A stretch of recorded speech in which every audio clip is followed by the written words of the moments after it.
Good morning, everyone. Good morning. My name is Jordan Hamilton, and this is my presentation on malware, specifically computer viruses, worms, and Trojans, and all about how they affect you and prevention as well. So, my first question to you, what is malware? Does anyone have an answer? Malicious software. Yep, that's exactly right. But malware is a bit of a misleading term because it's pretty much just a blanket for the more specific types of malicious programs that are designed to work against the user. You have your viruses, your worms, your Trojans, spyware. There's all sorts of types that'll try to inconvenience the user or get information from them illegally. But for the purposes of today's presentation, I wanted to talk about the malware that I consider the most harmful. The ones that will directly affect the files on your computer and in some cases destroy them and render it unusable. For the first one, we'll start with the computer virus. So, let me ask you, when do you think the first computer virus was ever conceived? What year? Probably as soon as the computer came out. Would you be surprised if I told you before computers became much more widespread? Because the very first concept of a computer virus became real in 1949 when John von Neumann published his theory of self-reproducing automata. In it, he describes a program that would self-replicate itself via an 8-part system, much like a human body facilitates itself. And in the modern era, that pretty much came to be with how a computer virus acts, where once it's activated, it will modify the victim's programs and insert the data in the place of the files it affects. And the first real one that really affected computer systems was the creeper virus, which was made by Bob Thomas in 1971. This virus was made to affect the 10x system, which is kind of the precursor to a lot of the modern systems you see today. Despite the scary sounding name though, it was pretty much a harmless virus. All it did was, when activated, it would pop up a prompt that says, "I'm the creeper, catch me if you can." And that's all it did. And then it would pop that message up every so often to annoy you. Of course, that sort of program can't last in a workspace for long. So the following year, one Ray Tomlinson created the counter program Reaper, which was specifically designed to find and root out the creeper virus from systems. So in a way, this whole system created both the first computer virus and the first antivirus. Now, to demonstrate how a computer virus can really affect a system, we'll be going to YouTube to see the virus VBS Rabbit. Hello everyone, today we're taking a look at Rabbit, the very first Visual Basic Script, or VBS virus, to ever exist. This was written in the late 90s, and although it is exceedingly simple as far as VBS viruses go, it paved the way for many more to come, including the infamous love letter worm that took down computer networks all over the world in the year 2000. We can go ahead and open this up and check out what it does. It's only 11 lines of code, and 2 of those are comments. Basically, all it does is scan through the current directory and overwrite every VBS file with a copy of itself. And if the day is the 15th of the month, then it opens up the Codebreakers website. And Codebreakers was a virus writing group in the late 90s, early 2000s, and this particular sample was coded by Lord Nataz. So you can thank him for helping to pave the way for Visual Basic Script malware. And one last thing to check.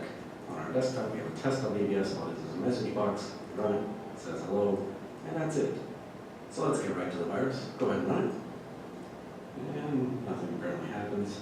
But if we look at our previous test.vbs, it is no longer a simple message box. It has been overwritten with the contents of the virus. So this goes both ways. It doesn't care which one we're running. Each one is overwriting the other. Pops up a command box. Sometimes you can see it. There was a second variant of this virus, and the only thing it changed was it removed that command prompt box from popping up when it executed, and it also auto-ran the Codebreaker's website. So let's see that payload real quick in action. Change to the 15th on any of these. Get the message box, VBS or v1.0. Click OK, and we get a shortcut to the Codebreaker's website, codebreakers.org. Unfortunately, it no longer exists. We get a park domain page if it ever loads here on our excellent IE5, I believe. There we go, it loaded. Okay, that's fine. I'm completely fine with the web page is not showing okay. I can't imagine why that might happen. But yes, we are on Internet Explorer 5, and the colors are really washed out for some reason. My virtual machine is going nuts. But this domain is parked. And you can really see how something as simple as this can help pave the way for future viruses and worms and all that stuff, because if we edit this, it's very easy to read and just sort of see what's going on. And we can change this. Instead of star.vbs, how about star.star? That will infect every file in the directory. And yes, I want to save these changes. And let's add a new file here. New bitmap image, okay. Cool. No, cool.bitmap. There we go. And it's cool. I cannot write with the mouse. But there we go. Cool. Pops up. It's good. Now we run this. And our file has been overwritten. We see it jump positions here. And now Paint cannot read this file, unfortunately. If we change this to something that we can open in Notepad really easily, we can see it indeed been overwritten. And we can unleash some real havoc here if we go to our Windows directory. And we're right here. And let's run it. Alright, you can see the command prompt going through every file. And scroll down. Nothing opens anymore. No text documents will open because Notepad no longer works. Oh, what's going on here? I don't even know, but it looks like we broke it, so go us. Alright, we're attempting to get on here. Frag. M386. Nope. Explorer. Still work. Alright, we're moving on up in the world. We're doing alright for ourselves. Net.exe. No. NetStack. Get out of here. You know, anything we run. Can't open text. Can't open bitmaps. They're all invalid. Paint still works. Amazing. I can't believe Paint has held on. I am so proud of you. And if we go ahead and restart here, we will see that it won't error out upon restarting because all of our files are still present. However, they've been overwritten. So our computer hangs on this Windows 98 screen because it can't actually load any of the files to boot the operating system. So something like Rabbit could be, and indeed was, incredibly dangerous because although simple and not that destructive overall, it could easily be changed as we see to become incredibly destructive. And it sort of, plants that seed in the brains of other authors of the period. See, now there's a new method of writing malware. You can use the Windows script process. You can just cruise on into anybody's files, overwrite, delete, do whatever you want. Eventually that got evolved into emailing. And we saw stuff like love letter. I think they'll do. As you can see, computer viruses can be incredibly destructive with but a simple change in the code of it. Now, let's move on to the next type of malware, worms. If I asked you, what's the difference between a virus and a worm, what would your answer be? Worm doesn't need a program to do the damage. A virus needs something, needs a program. Exactly. Worms are self-replicating malware that duplicates itself from one directory, drive, computer, or network to another connected to that. The concept and name of a worm originated from the novel The Shockwave Writer by John Brunner in 1975, describing them as a program that propagates itself through a computer network.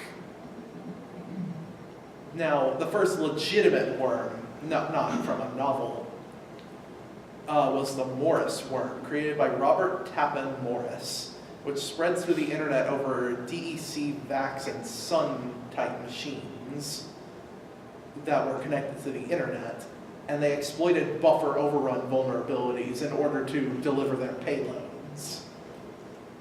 Now, the most common way a worm can accomplish this is by attaching itself to an email, and I'm sure you've seen those suspicious, oh, click here for good times emails that would just infect your computer. And worse, when you do it, it'll also spread to every email address in the victim's log. And like you said, unlike viruses or Trojans, worms are completely standalone. Once they get going, they don't need any input to continue going. To see this in action, we have another demonstration of the mantis worm. Hello everyone, today we're taking a look at Mantas, a Windows peer-to-peer worm that spreads over Grokster, Morpheus, LimeWire, Kazaa, and several other peer-to-peer networks. So here we have a dummy Kazaa My Shared folder location. It will drop a bunch of files here that are all copies of itself. And we have a bunch of files here that will end up overwriting. We have a test Word document, this is a test document. We have a test text document, it's going to be overwritten. We have a couple bitmaps on here, including my old pal bubbles, the best background ever, HTML file, and finally a JPEG of a game that I'm a pretty big fan of. I also have shared folders enabled on this virtual machine because it will drop a bunch of stuff there as it copies itself to every remote network drive it can find. It also tries to start overwriting stuff there too, so as soon as it runs, I'm going to go ahead and turn off shared folders to prevent any additional data loss. So let's go ahead and run it. We run the worm, and things pretty much immediately just die entirely. So now is the time to turn off shared folders. Okay, we're good. So we will see we have some pretty interesting file names here, especially the JPEGs. But then we have stuff like Doom to install, DivX, Flash, FXP crack, GTA 3 no CD crack, I like you.jpg. However, JPEG is no longer really open because it tries to open Internet Explorer. It says setup is detected that you are running a version of Windows that already includes the updated files or enhancements you are attempting to install. So I wasn't aware we needed to install JPEGs, you know. In fact, we just opened that other one just fine. And this also errors out. And I would show you what the bitmaps are overwritten with, but nothing happens when we run it. Internet Explorer in general is just kind of broken. Oh hey, it opened, but we can see the title at the top, and our cool HTML is gone, but it changes to, aw, that was really sweet, thank you, Montes. No, can't open Word, oh no, Word opens, Microsoft Word can't import, okay, it's broken. We can see it overwrote is actually here with this preview that Word offers us saying, oh, that was really sweet, thank you, Montes. So this adds it to the text documents, Word documents, and HTML files I can find, and overwrites it with that. But we can see everything else that was here is pretty much gone. Oh, my old secret message is still here, so that's good. Generally, it only overwrites the first line of the documents that are overwritten. So it's not complete data loss, but still might be somewhat destructive. So on my host, since it dropped a bunch of files to my shared folder, I can actually show you what it overwrote all these bitmaps and JPEG files with, because it dropped all the same files that you see here onto my shared folder. We drag it over, all of these images look exactly like this. Say, I want you plus the heart. And that is it. It overwrites every image you can find on this computer with that. In fact, my computer, when we open up and look at this, now has this instead of the nice little HTML frame. You can see it dropped all the same stuff here in the root directory. And you can see how dangerous a worm is. It did all that, and it also sent itself to other computers that were connected to that one, all automatically. Yes? What kind of code was the worm written in? I'm actually not sure what kind of code it was written in. So finally, we have our last bit of malware for the day, Trojans. And I think we've all heard of Trojans for very obvious reason, and that would be the Trojan horse. In old history, the Greeks built a wooden horse that hid their soldiers inside. They wheeled it up to the door of Troy's fortress as a gift, as disguised as a gift of surrender. And then their soldiers popped out during the night and killed all the soldiers inside the fortress. And the Trojan malware works much the same way. It disguises itself as a legitimate software, and once you run it, it can allow the maker of the Trojan to either modify, delete your files, or it can even spy on you. And the first one that was really conceptual, that was really made, was the Trojan Animal, which also came with a sub-program called Pervade. And this was made in 1975, written for the UNIVAC 1100. It asked the user to guess which animal it was, and while this was going, while you played the little game that came attached, it replicated itself across every directory the user had access to, and then everyone who got the Animal and Pervade programs got the same thing, and they'd do it, and then it would continue replicating. Unlike viruses or worms, though, Trojan does not reproduce by infecting files, nor do they self-replicate. So it's a little different from the previous two. Rather, this one relies on user interaction, like opening an email attachment or running a file downloaded.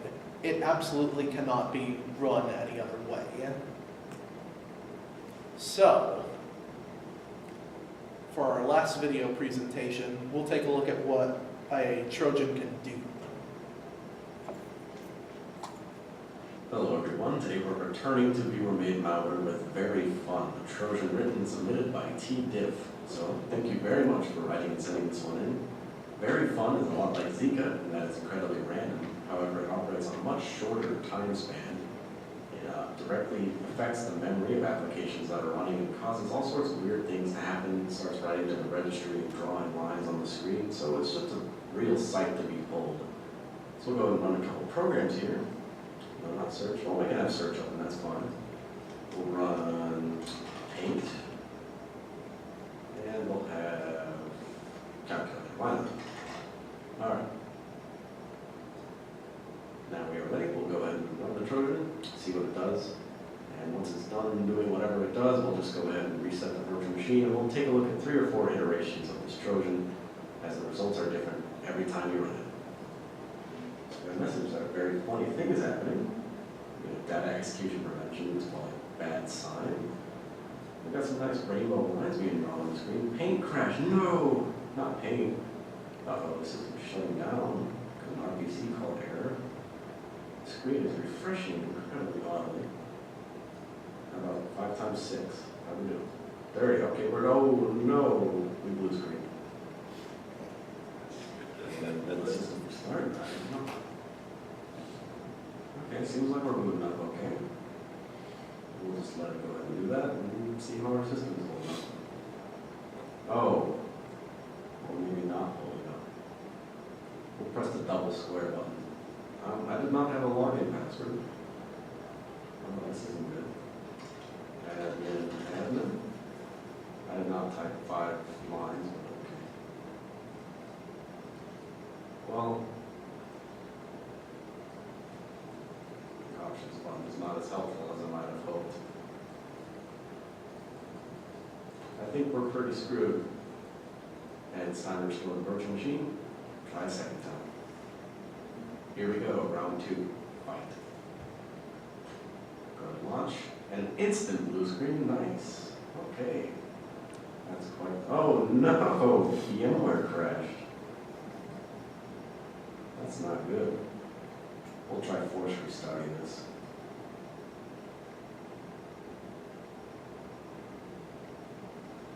With any luck, this will still boot up and not be just totally ruined. Okay, everything boots okay. So this is still technically round 2, we'll run it one more time. Okay, we get the very funny things happening. Here we go.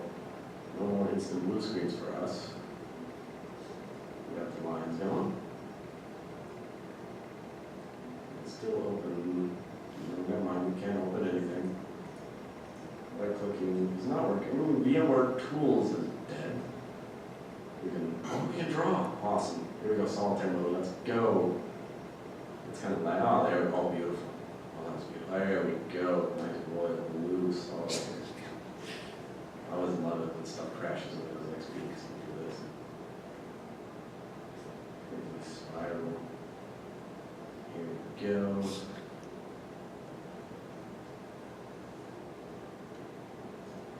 And there we go. Blue screen of that. Will the computer still boot? I'm not sure.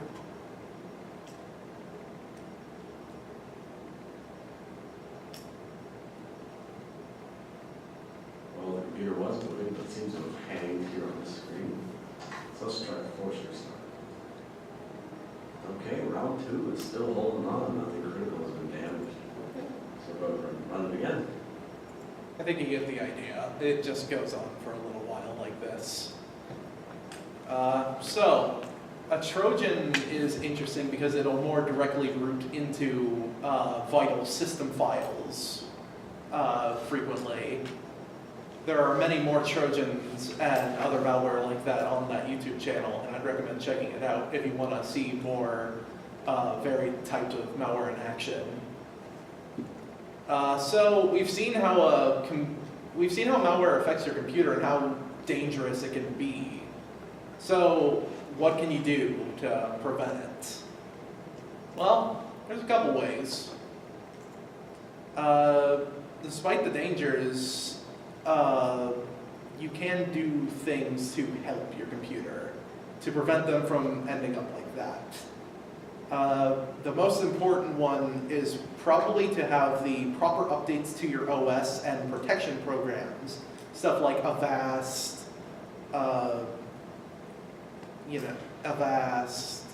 Microsoft Security Essentials, Windows Defender, all that stuff should stay up to date. Keep your OS updated when you can. And if you configure them correctly, they can even find malware before it ever becomes a problem and delete it. Also, you should be very careful about the links or downloads that you click from emails or sources, like websites that seem suspicious or you don't know. You should have your firewall configured so that you can catch these sorts of things before they happen. Always keep a backup of your computer. You should keep one up to date every so often, fairly frequently. And you should also use a strong password that is not just a standard catch-all that you might use for like your Netflix password, your Xbox Live password, that sort of thing. And with any luck, you will never have a problem with malware due to misinformation. And that is all I have to show. Thank you for listening.